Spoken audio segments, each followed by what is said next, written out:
What's this? You found my diary. I'm resourceful of you. Who are you? Grand Duchess Anastasia Nikolaevna of Russia. Aren't you dead? Am I? I hadn't noticed. And before you ask, never did I fall under the alias Anna Anderson. What's in here? A long story of woe and destruction, including my death, the Russian Revolution.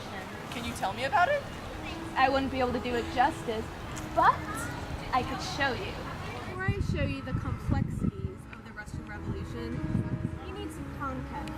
The Romanov dynasty, my family, ruled as an autocracy from 1613 to 1917. Like any good autocracy, we oppressed our people for centuries, especially our serfs. Serfs? I'm not proud of it, and none of us should be. They were essentially slaves bound to the land of the nobility. My great-grandfather, Alexander II, freed them in 1861. Oh, that's good, right? They're not slaves anymore? Hardly. Too little, too late. And anyway, these sets of so-called reforms led to the assassination of my great-grandfather in 1881. Father! My grandpa, Alexander III, was devastated, and he made everything worse. Alexander II's death inspired anti-Semitic pogroms because some of the Russian population blamed the economic problems on the Jews. My grandfather, Alexander III, only worsened the situation because he himself had to blame the Jews. It was a dark time for Russia, among many dark times. No offense and everything, but if you were such a powerful autocracy, how come so many people were killed? Your great-grandfather, your immediate family, and well, you. The death of royals is a staple of revolutions, is it not? Ask the French. I'm sure they'd be happy to tell you. Anyway, before you so rudely interrupted me, my father, Tsar Nicholas II, took power in 1894. He never wanted to be Tsar. How tragic. It was, actually, but moving on. Here is the Russo-Japanese War. Yet, if we attack on this We'll side, lose the battle. There's already been 500,000 casualties and counting.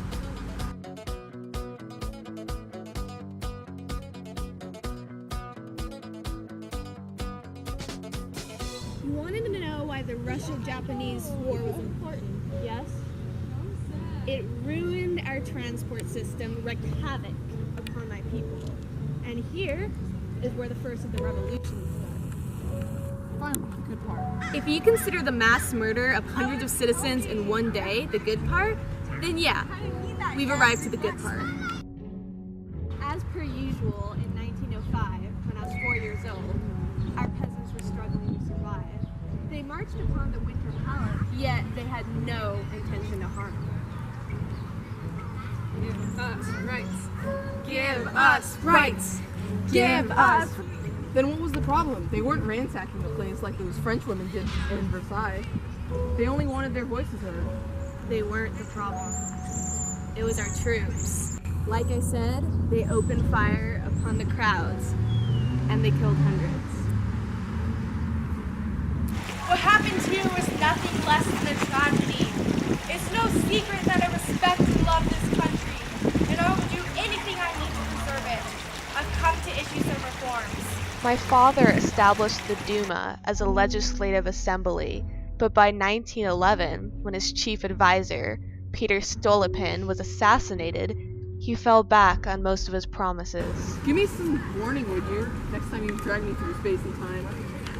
Allow me to briefly explain Russia's involvement in World War I. I trust you've heard of the Triple Entente? Of course you haven't. Why am I not surprised? Hey! Hush now, you're disrupting my concentration. World War I had the Central Powers, Germany, Austria-Hungary, and temporarily Italy. It gets the Triple Entente, Britain, France, and my mother country. Right, okay, let's speed things up, shall we? I know why Russia joined the war. Serbia, Austria-Hungary, and the assassination of Archduke Ferdinand. I've got that all covered, but what I don't understand is why Russia left the war, when they were so passionate about it to begin with. I suppose you could say our propaganda wore off. The people weren't very happy with our czarist regime. And, well, I'd say a major reason for that was my dear mother, Tsarina Alexandra. Don't look at me like that. I adored my mother, but she allowed Gregory Rasputin, who held a facade of a holy man, to manipulate her. But my mother kept him around because he made my dear little brother, Alexei, feel better with his hemophilia, an all but impossible feat. That's all I want, for him not to suffer. We all fell under his spell, besides my war-bound father, of course. Gregory wasted no time in interfering with our government. Allow me to continue with the March 17 revolution. Needless to say, our peasants were not in good shape. The war stole several million of our men from us, and Russia was deteriorating right before our very eyes. 10,000 women marched through the Petrograd, creating a general strike. My mother added fuel to the flames by lying to my father. Brushing the revolution off is a mere inconvenience. He believed her, and everything fell apart after that. My father was forced to abdicate the throne on March 15, 1917, the same day the provisional government was formed. Today is the day that everything changes.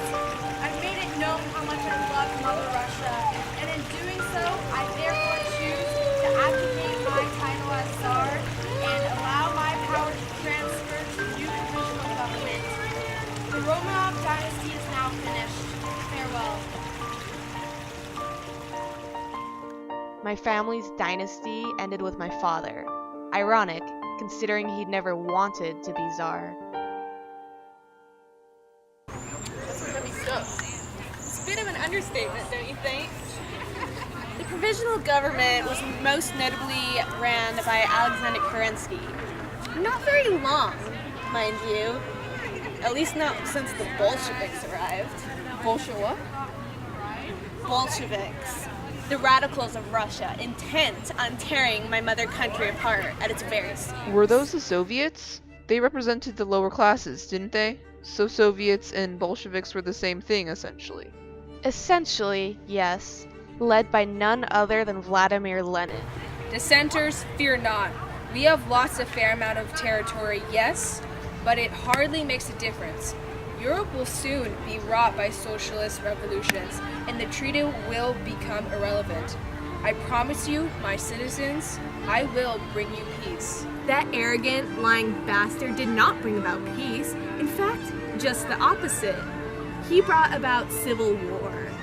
Allow me to introduce you to the Russian Civil War. Less formally known, the Bolsheviks versus the non-Bolsheviks, the Reds versus the Whites. It tore Russia apart.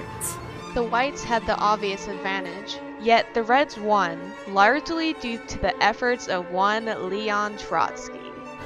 Let me lay all the cards on the table for you guys. We are going to win. I have not enforced such rigid discipline on you guys for nothing. If you desert, you die. If you disobey me, you die. And if you guys happen to die on the battlefield, it's still a win. So, we're going to win.